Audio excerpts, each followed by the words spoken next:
Ladies and gentlemen, welcome to Chopper Talk. I am Devin Bowen. Today's episode is just me going solo.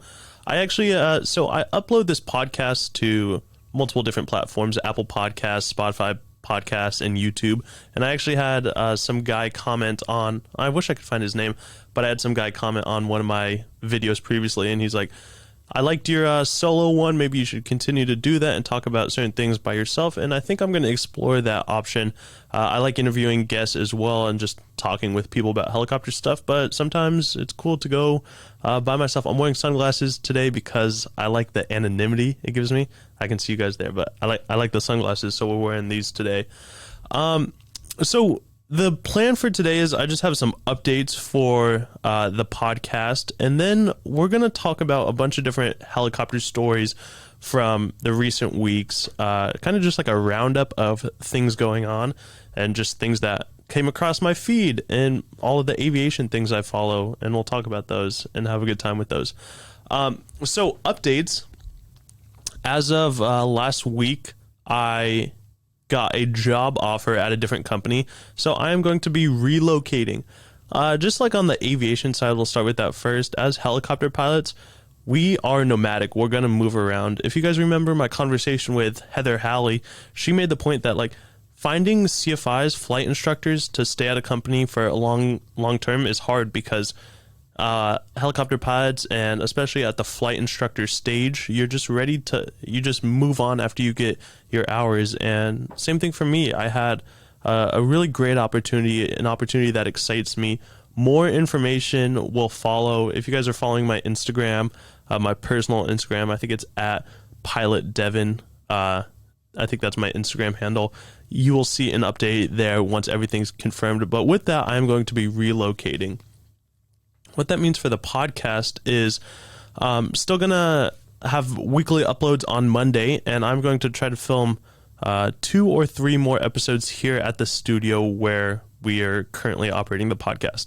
Once I relocate, I'm going to have to find a new place to do it. I think it's going to be in my home for a while, and maybe I'll find a place or not, but I think I'll be able to run the podcast myself.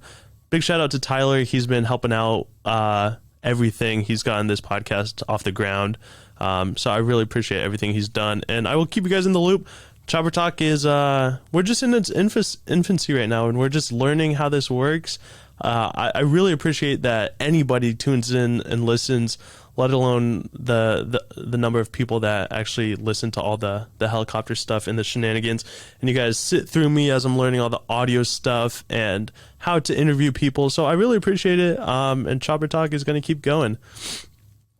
But besides that, yeah, that's, I think those are all the updates I have for you. We're going to revisit an event that happened last week. So, today is Sunday when I'm filming this. Last Friday, so not 3 days ago, but the Friday prior to that, I think was the crash. And I don't remember if last time I updated you guys, I told you who it was. I told you that I knew the person involved, and her name was Laura Trout. She was my roommate. Now that it's been a week and the family's been notified, and her name has been put out, and the other person in the helicopter, his name has been put out. Excuse me, I feel a little bit more comfortable talking about it. So that's kind of what we're going to do today. You know, my whole theory and movement process through the situation of her accident is, it's tragic, and there's no way to get around that. I mean, it just hurts, and we feel pain, and it's just not a good situation, but we can learn from it. We are instructors, we are aviators, we are learners, and we want to get better and keep ourselves alive. So that's what we're gonna do. So as more information comes out about this crash, about this accident, we're going to adapt and learn as much as we can from it. So we're just going to read some information about it. I know it's kind of like a doom and gloom subject, but it's really important that we talk about it and that we make the most use out of it.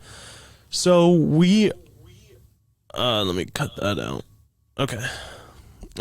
So this one, this is coming from CBS Local, CBS 11, or maybe CBS 21 from the Dallas-Fort Worth area.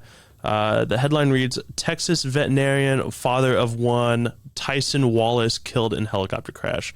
This was issued on March 31st, so that was about 4 days ago. We're gonna read through it.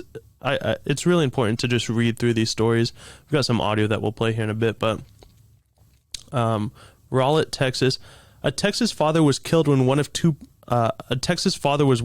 people killed while flying a Robinson R-44 helicopter as a student pilot in Rowlett on March 25th. Tyson Wayne Wallace, 42, of Pilot Point, died in the crash. Witnesses told investigators the helicopter broke into several pieces as it fell to the ground. The National Transportation Safety Board investigators confirmed that the certified flight instructor also died in the crash, but have not released her name. Well, we now know her name. A large piece of the helicopter landed on the roof of a nearby storage unit, which appeared to be the helicopter's tail section. Witnesses said they heard a loud bang, and when they looked up, they saw the helicopter spiraling to the ground and that the tail section had already come off. I'm going to butcher this name, but Fabio Helzago, sorry if you're listening to this, said he was with his son and saw it all happen. We just heard a pop and we looked up and all we saw was the helicopter coming down completely out of control. The tail was off. It was hard knowing that there was a person inside. It's sad. It caught on fire when it hit the ground. Witnesses said they ran over to help, tried to pull Wallace and the instructor out, but put the flames out, but the fire was so intense. Firefighters had to extinguish the flames. A truck driver who had parked alongside the side street was 10 feet away from where the helicopter landed. John Rangel, who heard the crash, said his heart is with the Wallace family. Beautiful day to get out. They think they're going to have a nice ride on a helicopter, and suddenly it ends tragically, just like that. It's sad. Wallace is survived by his wife, Kristen, and their daughter. Absolutely terrible. So this news article actually links to an Instagram, a Facebook page of Kristen Wallace, who I assume is the spouse, and my thoughts and feelings are with her family. An absolutely tragic event. And I mean, I spent some time looking around. I can't seem to find a GoFundMe or anything, and if I do find one, I will update it. I'll throw some pictures up on the video podcast if you're watching on YouTube of the man who passed away. But it's just always super sad. But because I knew Laura, I kind of want to spend some time talking about that. And let's see here. Actually, yeah, we're going to read an article from Wildfire Today. And you think, Wildfire Today, what does that have to do with anything? Well, Laura Trout, who was the flight instructor and my roommate and a great person, she was also a wildland firefighter. She would drop into wherever there were big wildfires, and she would help to fight them. So they wrote a really good, informative article, and I kind of just want to read through this and just shed some light about Laura and who she was as a person. Pilot killed in helicopter crash was former wildland firefighter. This is from Bill Gabbert on March 30th from Wildfire Today. Laura Trout had more than 6 years experience on the helitack and fire crews in Montana, Colorado, and California. A former wildland firefighter with experience on the helitack and fire crews was killed in the crash of a helicopter in a Dallas suburb on Friday. After 6 years on the Teton Interagency Helitack crew in Jackson, Wyoming, Laura Trout left to fulfill her dream of flying helicopters full-time and returned to fight fire as a pilot. Prior to her work in helitack, she worked as a wildland firefighter on the White River National Forest in Colorado and the Boise National Forest in Idaho. She also worked as a helitack squad boss on the Tontoon National Forest in Arizona.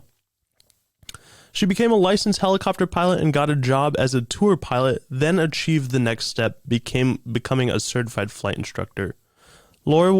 Laura was giving a lesson to Ty Wallace Friday when the tail boom separated from the Robinson R-44, November 514 Charlie Delta, causing the helicopter to crash and catch fire in a vacant lot in Rowlett, Texas.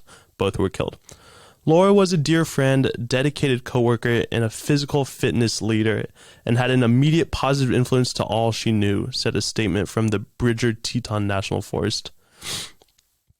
And that's true. Laura, we were all in flight school together, studying all day, learning, flying. really trying to be a good helicopter pilot. And Laura, every morning at like 5:30 or whatever, 5 a.m., she would wake up and go to the gym. She would go to CrossFit and work out. And she was always so committed. And, you know, we heard her and we were like, she's crazy. Like, I want as much sleep as possible. I have to study. But she was committed to her fitness. Continuing, her charismatic wit and strength were evident in all she did, particularly in her passion for aviation and wildland firefighting. To those that knew her, she was a go-to for advice, help, and humor. In a series of tweets, Elaine Head, a helicopter pilot and contributor to Vertical. Jesus. In a series of tweets, Elaine Head, and a helicopter pilot and a contributor to Vertical magazine, said Laura was qualified as a helicopter manager, short haul, and was an EMT. Miss Head described Laura as a friend and a badass. Check out her Twitter thread below. So we're going to read through this Twitter thread. This made me very happy to read through, and I want to read through it together. So let's do that. Let me click on this here. Okay. This is a Twitter thread. The link will be in the bio if you're watching this on YouTube. This is from Elaine Head. I'd like to tell you about Laura Trout, the pilot who died in the helicopter crash in Texas on Friday. She was a friend of mine and beloved by some of the best people I know. When I met Laura, she was working for the Forest Service as a member of the Teton Hell Attack out of Jackson Hole, Wyoming. She was a wildland firefighter, helicopter manager, short haul rescuer, and EMT. Clearly a badass. She wanted to learn how to fly helicopters, and I was one of many people whom she asked for advice. Ultimately, she hoped to return to firefighting as a pilot. Over the next few years, I followed her with admiration as she methodically achieved every milestone in her training. In January of this year, after working as a tour pilot, she finally became a certified flight instructor. Laura was a member of Whirly Girls, the Association of Female Helicopter Pilots. I'm number 1,349, and she was number 2,101. She took the role of director of media, and I always smiled when I saw a press release from her. Laura touched so many from a mutual friend. Her passion, her goals will stay with me forever. Her determination inspired me to do better. She couldn't help but be the best she could be, and that was amazing. And another, no words will ever be enough to describe how beautiful Laura was inside and out. She was a badass with a heart of gold. She made friends wherever she went. My heart breaks for her family and the people who were closest to her. Her loss will echo for years to come. For all she accomplished in her short time on Earth, I know she would have achieved so much more. I focused on Laura because I knew her, but my sympathies go out to all the family. But my sympathies also go out to the loved ones of her student, Ty Wallace, who sounded like a remarkable person himself. Rest in peace. So, Elaine, that was beautiful. And like I said, I knew Laura pretty well, but not as well as some people. It's tragic what happened, but we are going to learn from it. As I've said in all of the social media, the YouTube videos, the podcast, I hate speculating, but one thing that just from the analytical aviation side that makes this crash so interesting is that the tail boom was chopped off prior to the helicopter impacting the ground. And there are really clear videos of the tail being off, and I mean, everyone has. A lot of people have seen the picture of the tail boom landing away from where the helicopter itself crashed. So for some reason, and you can see in the video, it is a clear, beautiful, not a cloud in the sky day. It was like 2 p.m, sun was out. It was a beautiful day. For some reason, there was an incident that caused the tail boom to be chopped off. And that's that's extremely significant. In all of my experience in all of the years I've been flying Robinson helicopters, I just think about what could have caused that. And I don't know. It must have been a very significant control input. I can't imagine it was turbulence or anything because according to her, and I'm speculating here, but I just want you guys to think through this with me, but according to her ADSB information, she was practicing something where she climbed up and then dropped and then climbed up and dropped again. So my thought process there is vortex ring state or auto rotations or something like that, something where you climb up and then drop.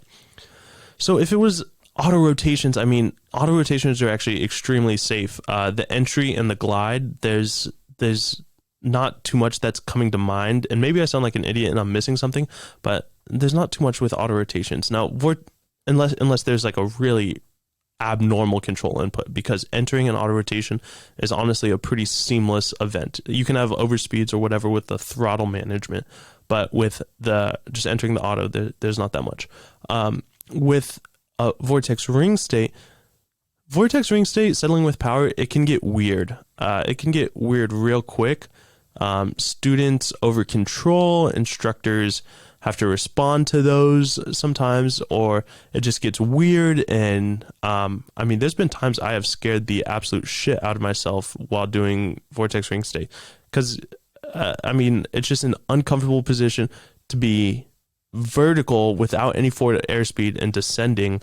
And I mean, I could imagine a situation where you make an improper control input. So that's the only, I mean, it's just weird. So not only am I just interested to know, because I guess you could classify me as nosy, but as an instructor and as a helicopter pilot that wants to be safe and make this as safe as possible, I'm really curious because there's such clear video and the ADSB information.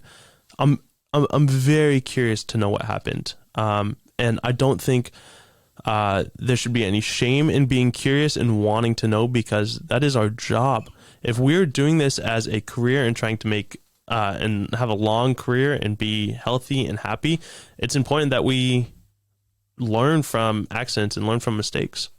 All right, but moving on, I think there's enough said with that. The next thing that kind of came across my feed was that helicopter crash in Georgia. It was an Army helicopter at Fort Stewart, Georgia, and actually we've got a little clip. This comes from WJCL in Georgia.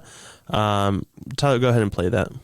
Now at 11, we're learning the identity of a Fort Stewart soldier killed in a helicopter crash early this morning. According to the 3rd Infantry Division, Captain James Bellew died after a crash involving 2 helicopters. It happened around 2 at the Wright Army Airfield in Liberty County. The airfield is closed right now as military leaders investigate how the crash happened. For perspective, here's some photos of what the helicopter involved in the crash looks like. Captain Bellew was a native of Charlottesville, Virginia, and started his career in the Army as a medical service officer in 2017. The 3rd Infantry Division says he was a top platoon leader in his company. All right, so as they were showing that there, they were showing a picture of a Black Hawk, a UH-60, so I'm assuming that's the type of helicopter. I have a short little article here from 11alive.com. This was published on the 30th of March at 9 in the morning. Hinesville, Georgia. A soldier is dead after an accident at a Georgia Army airfield early Wednesday morning. According to a statement from the Fort Stewart Hunter Army Airfield, the incident involving 2 UH-60 helicopters happened just around 2 a.m. at Wright Army Field in southeast Georgia near Hinesville. Right now, officials have not released the soldier's name. They said they were assigned to the 3rd Combat Aviation Brigade of the 3rd Infantry Division. The incident is still under investigation. 11 Alive will update this story as more details become available.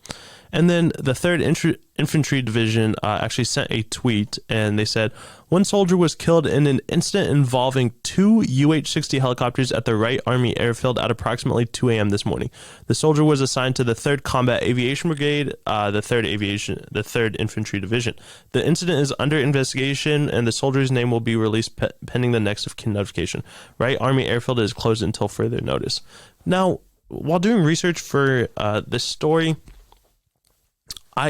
so there's not much information. We just get the basic fact that the soldier died.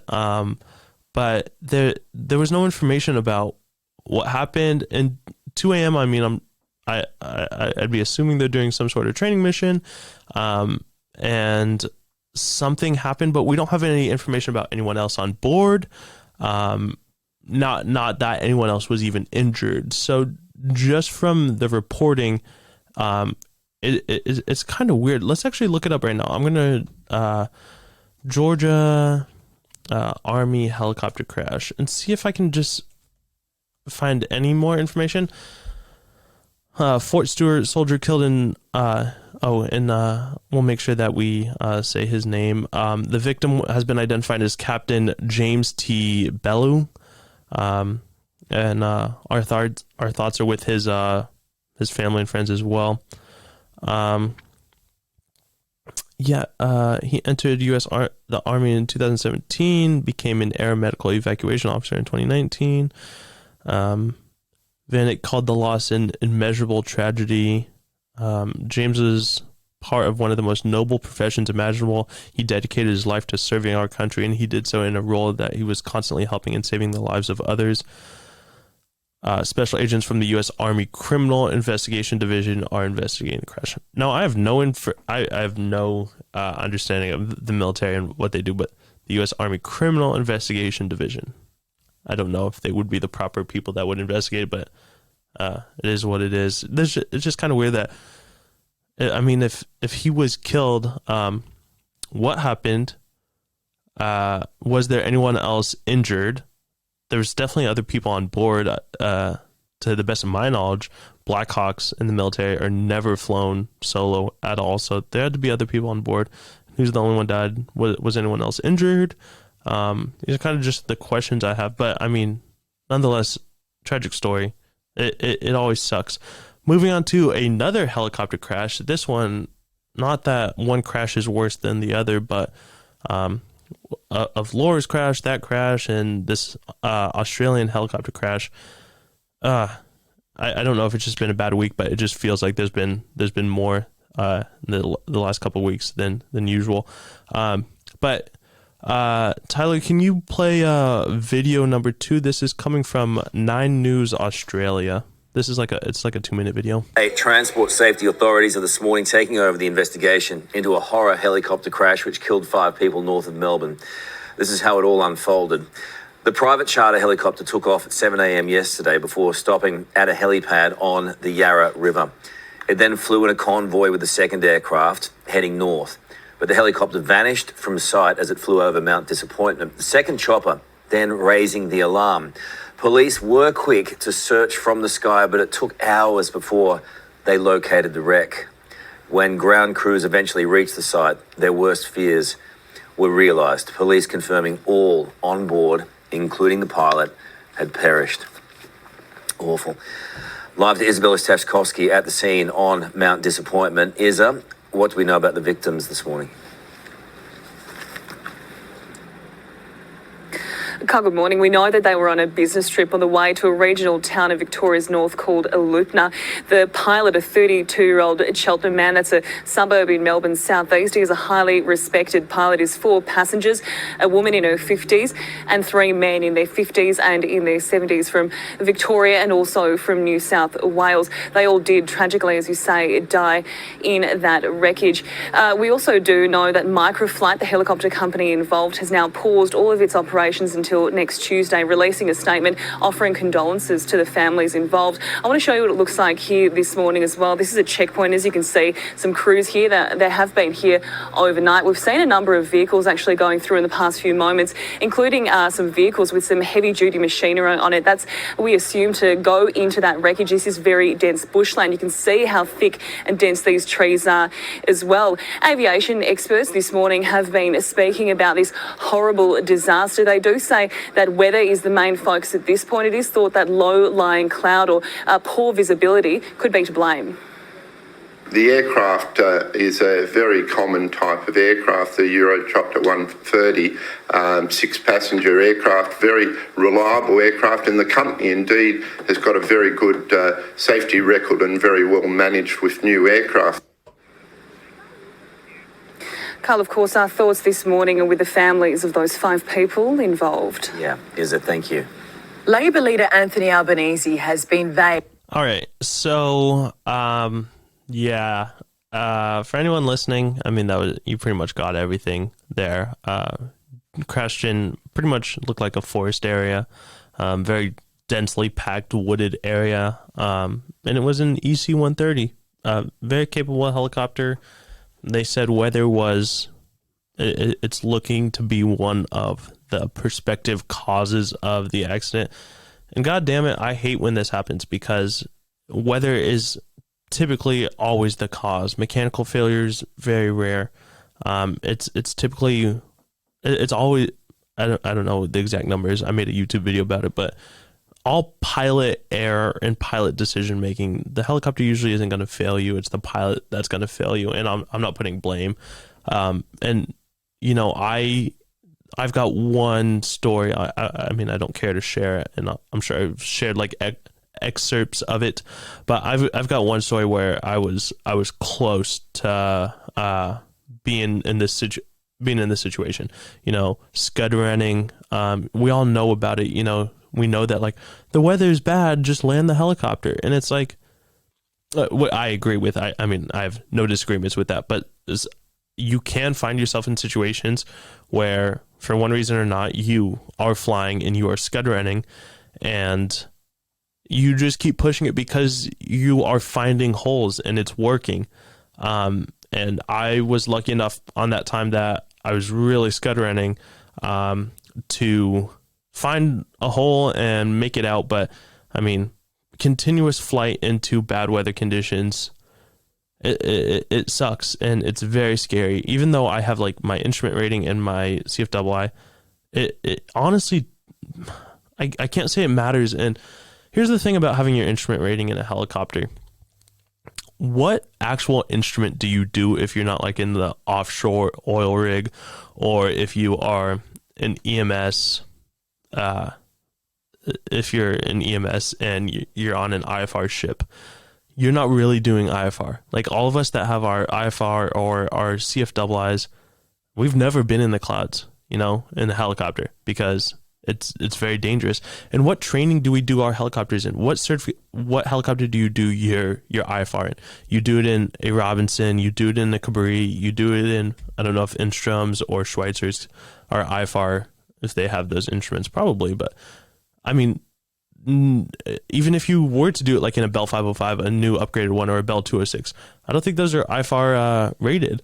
Even the Bell 407, maybe I'm sounding very stupid right now, but you getting your initial IFR and your CFII, you're not doing any actual time in the clouds, you know? So even though we have this rating behind our name, we don't have any experience doing this. And, you know, one thing that I'm looking forward to doing soon is starting my fixed wing training, getting all my fixed wing stuff, because even like a Cessna 172 or whatever, a Cessna 182, whatever, a small plane, a Cherokee, a Piper, you can go, those are totally IFR rated and capable, and you can go do instrument approaches on like a low visibility day.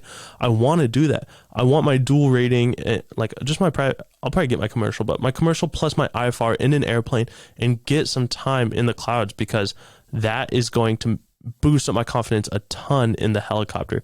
We get whatever thousands of hours without actually spending in whatever all that simulator time. It's good, but we get thousands of hours in the helicopter without actual any instrument time in. It's just, there's this gap, and it's like getting those ratings is just checking a box, and it like lowers the insurance rates, but it kind of irritates me. But the point is, this is tragic. 5 people on board. We'll actually go read through this a little bit. This is from ABC Australia. All 5 victims of helicopter crash over Mount Disappointment identified. What a terrible place for a crash. Mount Disappointment. That's really unfortunate. The generous and fiercely intelligent co-founder and managing director of a financial solutions company has been identified as the 5th victim of a helicopter crash north of Melbourne. First Ag first AG, first AG. I'm going to say that Capital said in a statement that Nicholas Vesteva was on his way to conduct a routine property inspection with colleagues when the helicopter crashed. Nicholas was an inspiring individual with a storied career in both Australia and the United Kingdom at a number of law firms and financial institutions, the statement read. He was a true gentleman with a great sense of humor who was well loved by all his colleagues, associates, and family and will be missed dearly. The company expressed condolences to Mr. Vasueda's wife and 3 children. Two helicopters that were part of the same private charter were flying north from Melbourne CBD over Mount Disappointment on Thursday when one disappeared just after 9 a.m. Those who died included 1 female and 3 male passengers aged between 50 and 73 and the 32-year-old male pilot. This is really interesting. Now, this is going to be good because there was, and from that report that we listened to, there's 2 helicopters. I think there was 2 or 3 that were all flying together over the same area and one crashed. So if it was weather related, why did this one crash and how far apart were they? And were they like really close side by side, or were they like a couple miles apart and something could happen in that time period? And if they were really close together, how did the other helicopter make it out? Or why did this helicopter go down? So really, this is like another one that's like, we're going to get some interesting information from it. Okay, I'm going to skip a little bit here. The Australian Transportation Safety Bureau, ATSB, is investigating the crash with assistance of police. It could take as long as 8 weeks for investigators to deliver a preliminary report about the accident. Gary Dorbar, unit controller of Whittlesellers VICSES, said operations at the site were expected to take another few days due to poor weather. Every day has been different. It's been raining, it's been foggy, it's been warm, he said. Mr. Dorbar said the rugged terrain of the mountain meant it took a day and a bit to get to the crash site. The track that took us to the aircraft hadn't been looked after since 2009 when the fires came through. He said it took 2 bulldozers and an excavator to clear the track. Yeah, so aviation industry hurting after the fatal crash. We'll read a little bit about this. The helicopter that crashed was one of 2 in a charter convoy being run by Microflight. Paul Tarrow from Australian Helicopter Industry Association said it was too early to say if the industry would need to make any changes in the wake of the crash. He said the sector would wait for the outcome of the investigation from the ATSB before responding. It's a tragedy and the whole industry is feeling for the people involved in this incident, Mr. Terrell said. It's a tight-knit community, the aviation community. It's a family, if you like, and people are hurting everybody involved. Mr. Terrell said that it was not clear what may have caused the crash, but pilots in the industry are trained to deal with all conditions. Generally, it's a very safe industry. The training is very high quality. It's international standard training. I guess in life there's risk in every profession, and we mitigate the risks in helicopters and aviation in general through our training and our preparation for the flight. So, interesting. I mean, terrible. That anything. Oh, man, and I'm just looking at the picture of the pilot. It's tragic. Moving on. I'm really looking forward to getting some information about what happened there.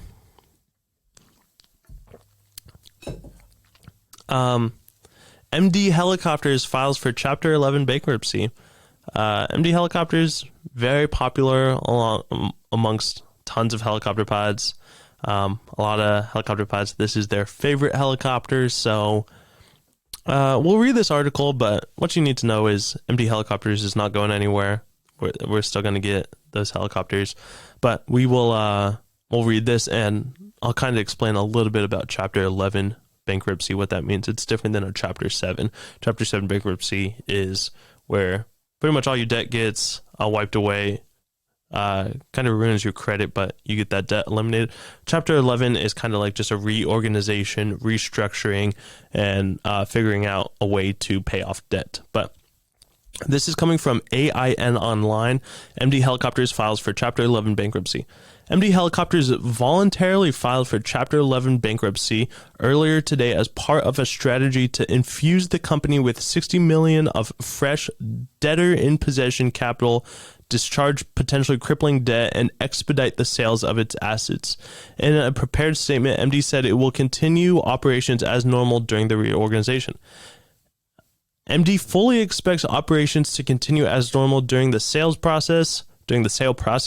We have ample liquidity to meet our business obligations, including a commitment for additional new financing in connection with this process, and we remain focused on serving civil and military customers and working with suppliers as normal, the company said.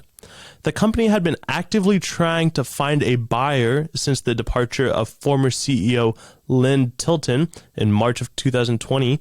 MD was one of dozens of companies controlled by Tilton's Patriarch partners and financed by the now bankrupt Zohar funds. Patriarch bought distressed companies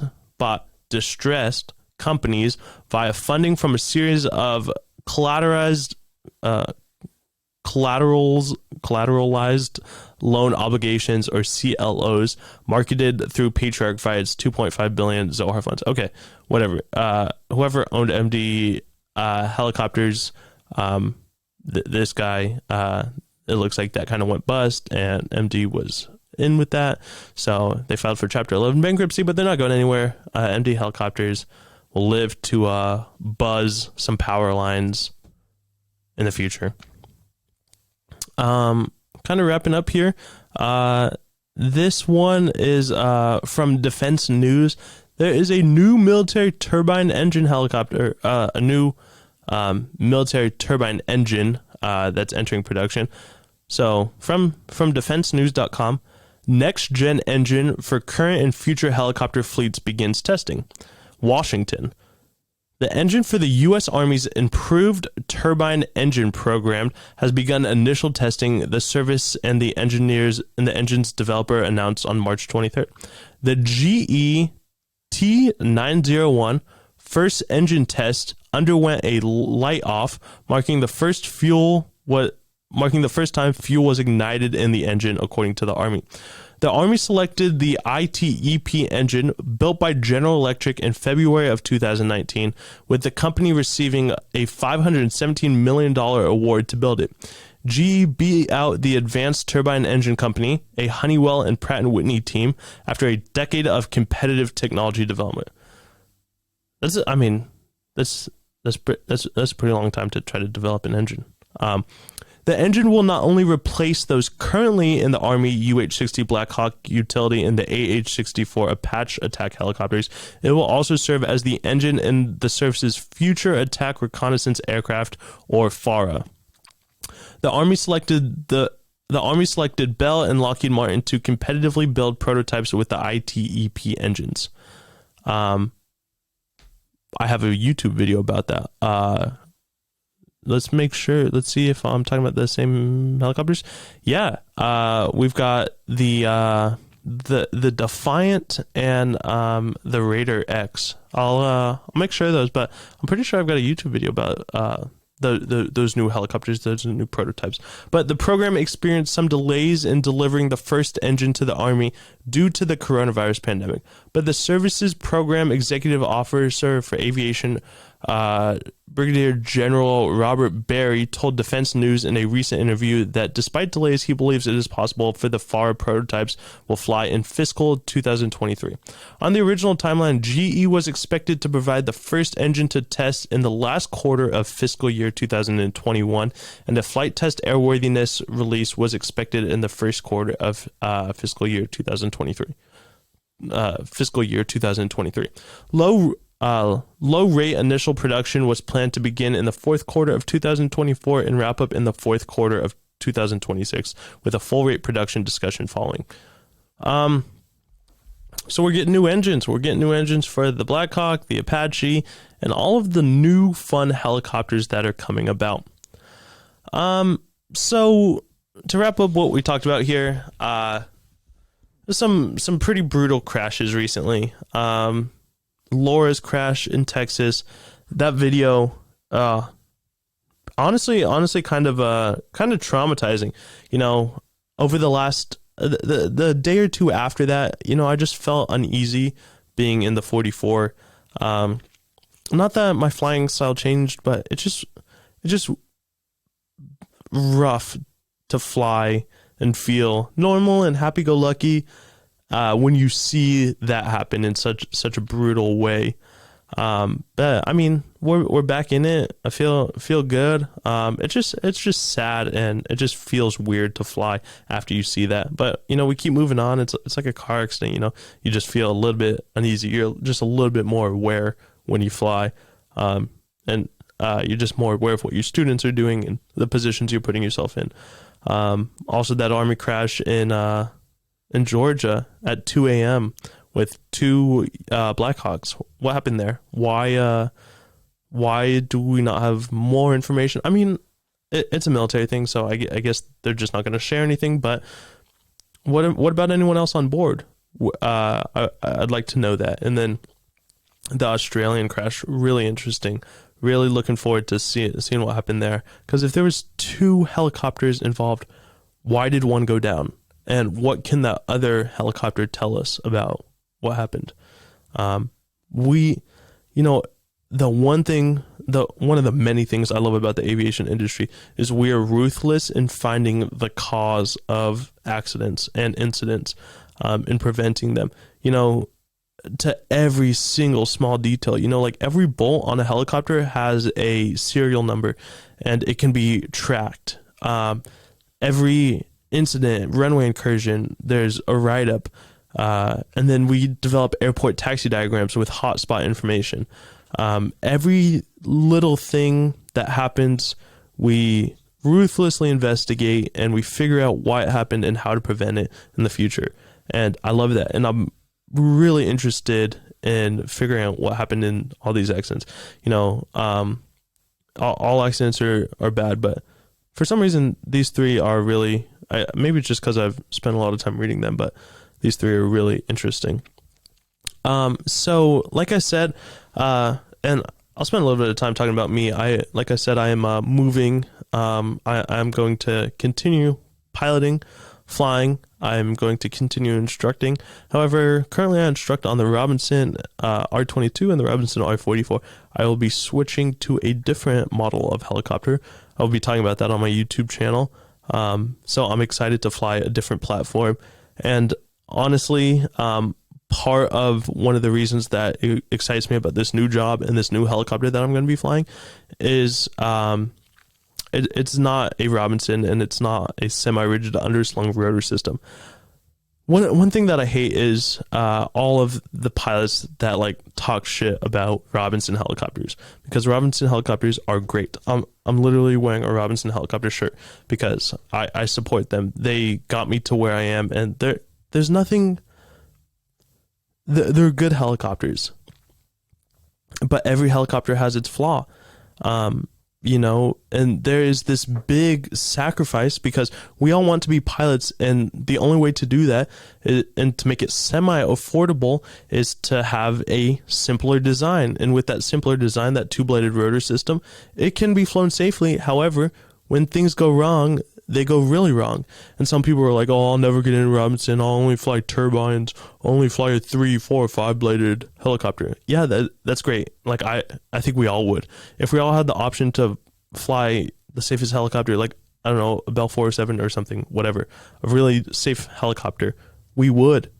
No one, there's not too many people that would voluntarily choose a Robinson as their primary helicopter. It's just what's there.